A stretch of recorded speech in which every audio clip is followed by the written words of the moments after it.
Hello ladies and gentlemen, this is Malikicowtipper bringing you another game of StarCraft 2. Today my opponent will be Jayspark. We'll be playing as Protoss. We can see that he has 1v1 in Platinum and Silver in 2v2. So today's map will be on Zelnaga Caverns. Let us see which one of us will prevail. It's pretty fast for not having preloaded the map, so right here we have me, Malikicowtipper, spawning as the Red Zerg down in the 6:30, 7 o'clock position of Zelnaga Caverns versus Jayspark on the 1:32 o'clock position as the blue Protoss. So really interesting game. You know, I don't know if I really want to say interesting, might not quite be the right word for it. And guys, give me 1 second right here. I don't want this to be a problem. I'm going to drop this down quite a bit right here. Something that if you ever do start casting your own games, you'll find out that if you do not lower all of these effects, you will not be able to hear yourself at all, period. It's done. So easy thing that I do is I just drop everything down 10, 12, 12 when I want to play a game, hit restore defaults. I've got to go back and do it again because I'm awesome. You know, I can get away with it. I don't know if anyone else can, but you know, I think I'm cool enough to do it. So drop these back down, and then no need to re-demo this for a second time. So there we go, return to game.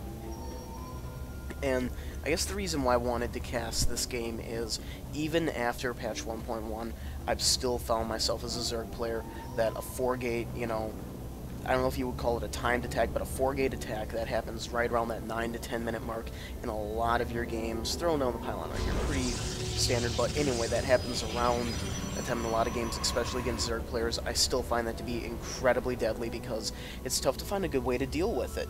You know, speedlings work very well against stalkers, not the best against zealots, especially if they're coming up on your ramp right here and you decide to fight them. Right here, what is he going to do? He's going to throw up a Guardian Shield, he's going to force field your roaches behind your speedlings, are going to get picked off. Roaches are going to be like, well, we're fucked. So, sorry, clean language, let's keep it clean. Anyway, so we see him right here putting out his gateway. Against the Protoss, I feel a little bit safer. Let's pull up the income tab right here. Sending up my scout a little bit earlier than I do, say, against a Terran or a Protoss, just because I kind of have an idea what they're going to do, but with Terran, sometimes I could, you know, if you don't scout it, you might not know that you're going to get hit with Reapers, but with Protoss, they're going to throw down a gateway, and they're either going to go for a second gateway right off of that and try to Chrono boost out Zealots and push that way, or they'll go for the gateway, and as you can see, I like to set a movement path right here, so I can hopefully continue to scout the buildings. He's sending his probe down here, going to be checking out my base. Really like to position my overlords around the entire edge of the base right here, because the last thing you want is just to get cheesed. I don't want to get cannon into my base or have a cannon wall start forming from over here, although he very well could start something over there. He's just going to chill with his probe over here. I'm going to move my guy, you know, kind of put a broader movement path, just because I don't want him to be like, well, heck, if you're going to do that, I'm just going to place a pylon on my other building over here and hide my tech from you. But the second pylon going up over there, we can see that harvester count pretty much even between the two of us. I did try to snag that probe there, my workers. If the enemy scout is moving through your worker line, click drag A, just surround it, kill it. That's one less worker that he has, and you'll piss him off, you know. So right here, he's chrono boosting out a couple of zealots, and switch over to view right here. And I'm going to set a movement pad around because I know that my worker is faster than the zealot, but I don't want to leave until I see the tech. I want to know what other buildings this guy is going to be throwing down inside of the base. And right over here, I'm going to see that it's a cybernetics core. I'm going to run this guy past. He's going to go home and live to fight another day, because gateway followed by cybernetics core is basically going to mean a 4-gate. It's very rare that you have the Protoss say, well, I just threw up my cyber core, now I'm going to go for something completely off the wall here. He's going to stick to his build because it's a very deadly build. I can't say that I'd really do anything else. So my build that I've been going for, I actually changed it up a little bit. 14 extractor, and then 14, 15 drone, and then build the pool, because that allows you to build drones without ever stopping to save for your pool, because your natural progression of gathering minerals, right as you build that drone taking you to 15 supply, will then basically leave you with just enough to build your spawning pool. So I'm finding it just to be the most economical. Now, I'm going for a fast expand on this map. Maybe not quite as fast as some other people would, but for me, this is a pretty fast expansion.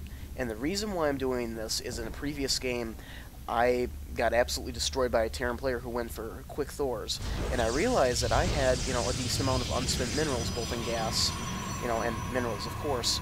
But yep, there's that 4-gate going up right there. Expected to see this play, and I just have these lings scouting out. I want them to find a proxy pylon. But back to what I was saying is that I realized that I had turtle up in one base, and I thought, okay, if he's going to go for a one base play, you know, I'm going to go for one base play and I'm going to match him unit for unit, but you know, if he throws down a couple racks, he can queue up those units, he can just continue producing them.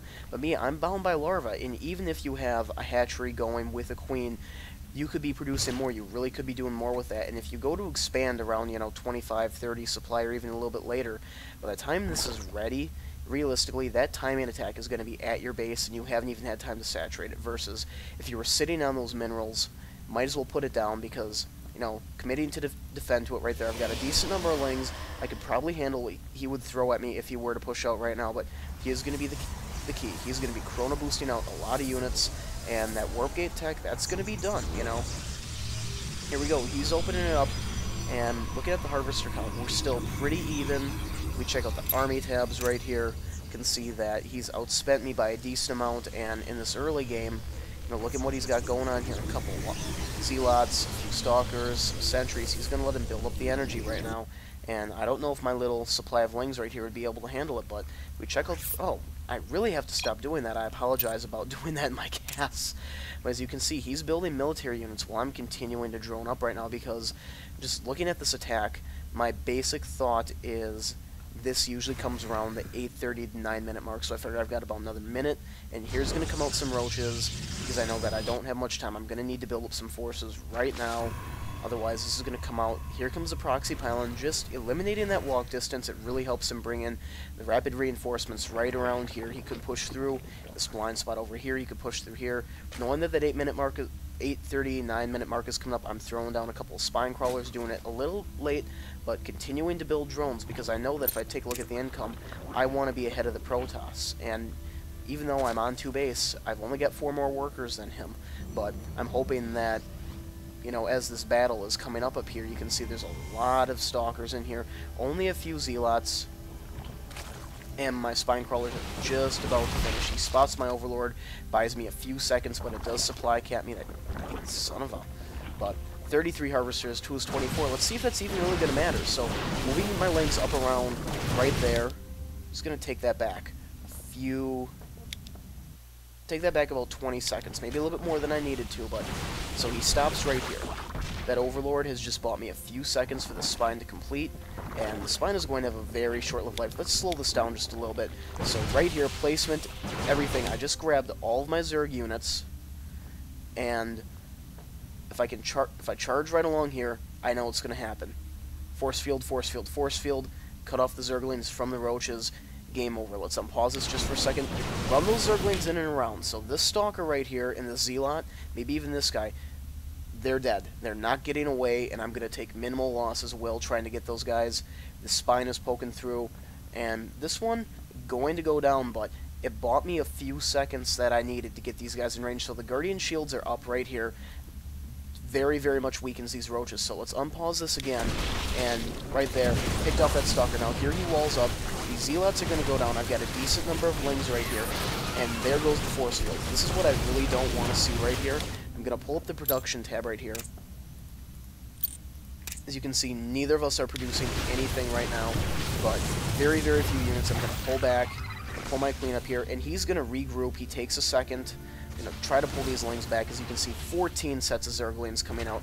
I am just trying to spam units at this point. He's a little hesitant about moving, and knowing that I have a queen, I've got a spine,